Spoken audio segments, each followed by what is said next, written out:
Oh, you ready? Okay.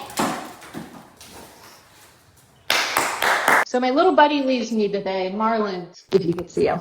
We just got done giving him a bath, grooming him, full blow dry, everything. This is going to be a bad angle because you're on the ground, and I was sitting here playing with him. If you remember, a little over a month ago, Marlin came to us because his owners couldn't groom him. Not only could his owners not groom him, he had to be put under to actually be groomed. And it got to the point that they couldn't even get eye boogers out of his eyes. He was being a jerk, essentially. He was snapping, growling, and actually biting. And when he bites, he means business.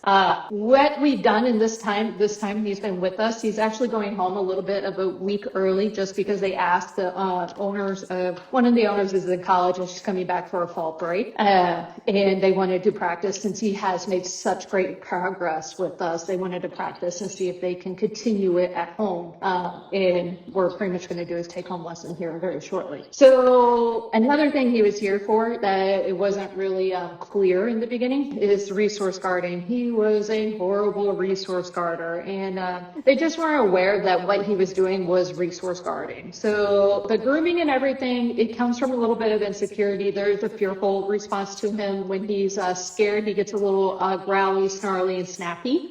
He's scared of like meeting new people, things of that sort. We have built confidence and have worked him through a lot of his fears and have given him the skill set to continue to work through once he heads home. The grooming is obviously we've overcome a lot of the handling and everything with trust, and we built that through play. He loves to play because he has his little ball. And play with rules, such as Marlin's not dictating when we're playing and all that good stuff, is what really helped this dog start building positive associations with handling and allowing him to express himself, building that cooperation, building that trust, and it really all the things that come with play. A communication system, impulse control, things of that sort. And we really capitalize on, he already naturally liked to play, but he was a little bit of a dick doing that as well, always shoving it in your face, things of that sort.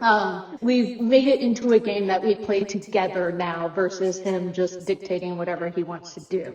What else was it? Oh, the resource guarding. Resource guarding was the biggest thing. We had issues here. Anytime he was in a smaller kennel with his dog bed, toys, food, anything of that sort, actually a video, he would go after you pretty hardcore. To generalize that, we've obviously used play with that as well. But a lot of it is like, hey, you just got to knock it off. And he has to learn that behavior doesn't get him anywhere. So what we did, we wore the proper bite equipment so he could bite us, but there was no reaction afterwards, which allows him an opportunity to learn a new skill in that place because what he was doing wasn't working for him. So once we got through that, we started generalizing. I've had a couple girlfriends and family members. They really helped me with him and handling and all that good stuff. Just to kind of generalize, it's okay for people to reach and grab you. Now, is he a huge fan of it? No. Is he going to be a happy-go-lucky? Like, I'm not changing this dog, right? Is he going to be a happy-go-lucky dog? No. However, our job as his dog trainer was to build the skill set he needed to overcome the stressors, so he doesn't have to be put under when he's being groomed. So his owners can give him a bath when they want to, or at least even get the eye boogers out. Also, give him a better quality of life, allowing him to express himself, to burn that energy, to learn how to cooperate and build confidence, self-confidence, just be somebody, is really what we were working on in our time with Marlin. I'm actually super sad to see him go. He's been quite my buddy now. He travels almost everywhere with me now.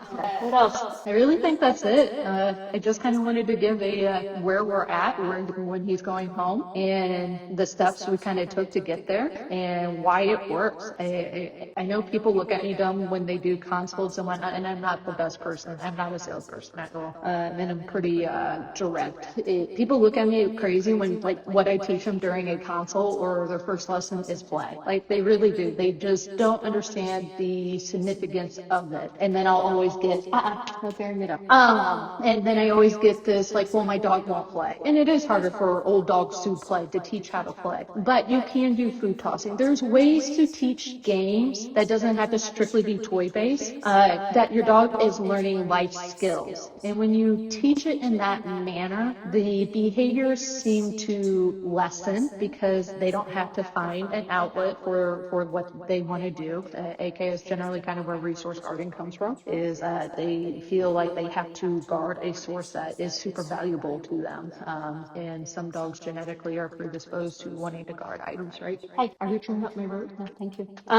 So with that, play allows you guys to work in movement and the energy is focused and you're able to guide the dog appropriately without putting a whole bunch of pressure on them, such as doing obedience or cooperation or counter conditioning, things of that sort. It is very relaxed and it's a behavior that almost all dogs can learn. It just, it's not always going to look the same. Like it's not always going to be fetch or tug. Sometimes it's dancing around with your dog. Sometimes it's throwing treats. Sometimes it's just really like mouthing with your hands or roughhousing. It really is going to look different for each dog. But when you give them that outlet and there's structure and rules and there's a purpose to that game, you actually start building the dog up significantly. So, and that's where we're at with Marlin. He still is, this is not a cure-all be done, like, oh, he's cured and he's gonna go home and they can just willy-nilly just manhandle him. No, he's still the same dog, but he now has a skill set to overcome and make friends, to start trusting people. And also his owners are going to learn how to read his body language and to make sure he's set up for success.